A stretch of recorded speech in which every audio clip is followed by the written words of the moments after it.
Hello, I'm Christy, and this is Positive X-Ploration. And this is part 2 of the habits for 2023.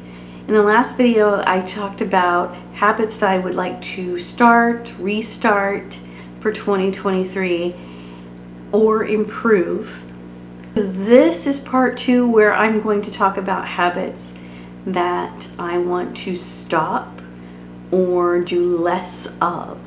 And you can also leave your ideas for what you want to do in 2023, what habits you'd like to start, stop, restart, whatever in 2023, and we can keep each other accountable, because you see, in March or thereabout, I'm going to come out with another video updating you on how well I've done on keeping these habits, or completely getting rid of these habits, whatever the case is.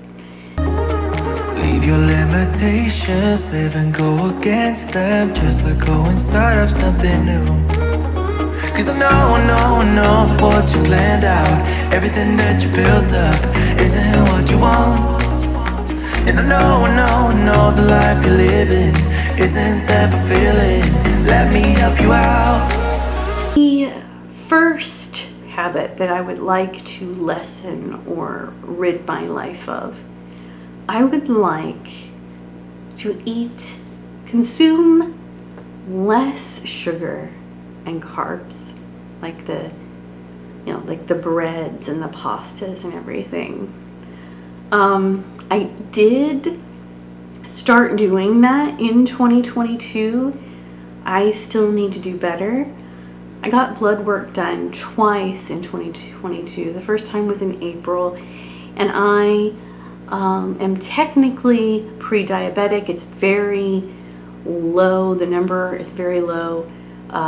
They said a 6 is just under, a 7 is just starting in the pre-diabetic range. I'm a 7, and so I need to get back down to 6 or 5, or however low it can be, and be okay. That's where I want it to be. Basically, I want to reverse the pre-diabetic status back down to not diabetic at all and keep it that way. I have taken out desserts and all of that. The reason I'm needing to restart, well, relocating for me this time has created recreated some bad habits, and the holidays have vastly increased the sugar, and I would like to get a good blood work read this year.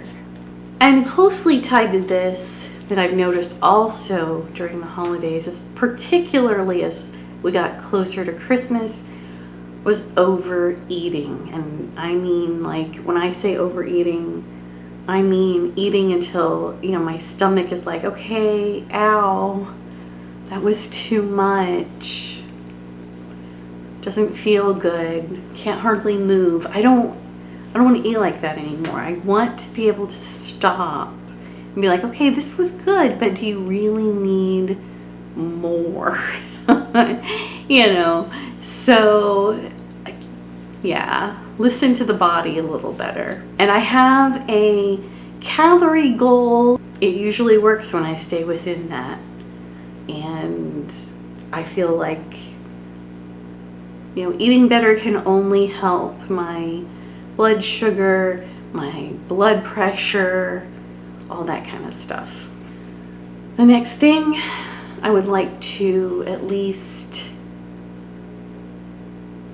have more control over is procrastination. I want to break the tendency to do that. For example, I was actually supposed to do a long list of things last night, and now tonight I have to do them because I didn't do any of them last night. And it tends to happen when I feel, even though if I'm excited about doing something, if I start feeling overwhelmed about it, I put it off. maybe part of that will be making a schedule for myself that doesn't feel overwhelming. I can put a pretty good amount of pressure on myself. I make all these plans. Oh, this weekend I'm gonna do this and this and this, and then I don't. I end up, oh, I'll do it later, the whole weekend, and then all of a sudden it's Sunday night. And the last one, I put worry less. Now, I do worry less than I used to. I do marinate less on things that might happen, but I still have a tendency to do that when I'm thinking something is not going to go well at all. So for example, last year I was thinking, well, I'm probably getting a hysterectomy, which it didn't happen. It may still happen, but I went through all kinds of scenarios in my head about, you know, how much time I was going to need off for work, and what kind of help can I get, and, you know, who can do this and who can do that, and you know, what are the logistics of this? And none of it happened. But, you know, the fact that it might still happen, like maybe not this year, but maybe this year, I don't know. I have a whole new set of doctors to visit because I moved. So anyway, I'm going to work on not doing that to myself. Maybe that means, you know, if it gets to be too much, maybe, you know, during, before, after, maybe I go talk to a counselor for a little while to help get me through it. Those are the habits I would like to lessen or stop for 2023. Again, we will go over this again in a couple of months, and you can share with me how well you've done as I share with you how well I've done. No, we don't have to have it all perfected in 2 months. That's not what I'm calling for. It's just a progress report. But for now, that's all I have. Have a wonderful new year, and I wish you well on whatever habits, goals that you have and that you're pursuing. Thank you for watching.